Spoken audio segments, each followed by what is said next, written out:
ਆਹ ਪਿੱਤੇ ਦੇ ਵਿੱਚ ਜਾਨ ਨਹੀਂ ਹੈਗੀ, ਵਹਿਮ ਪਾਲਦੇ ਫਿਰਦੇ ਆ।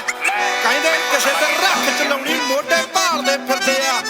ਪਿੱਟ ਤੇ ਬੋਲ ਕੇ ਗੱਲ ਨਹੀਂ ਬਣਦੀ, ਐ ਦਬਣਾ ਨਹੀਂ ਦਬਾਉਣੇ ਤੇ। ਥਾਪੀਆਂ ਮਾਰਦਾ ਫਿਰੇ ਬਗਾਨਾ, ਹਿੱਕ ਵਿੱਚ ਵੱਜੋ ਪ੍ਰਾਹੁਣੇ ਦੇ। ਉਹ ਸੁਣਿਆ ਮੈਂ ਤੁਹਾਡੇ ਕੋਲੇ 8 ਅਸਲੇ। ਉਹ ਗੱਲ 16 ਆਨੇ ਸੱਚਾ ਸੋਹਣੀਏ। ਉਹ ਨਾਲ ਤੇਰੇ ਕੌਣ ਬੈਠੇ ਹੁੰਦੇ ਰੇਂਜ 'ਚ? ਭਾਈ ਬਾਪੂ ਅਤੇ ਚਾਚਾ ਸੋਹਣੀਏ। ਉਹ ਕੱਪਾ ਸੁਣਿਆ ਸਰਪੰਚ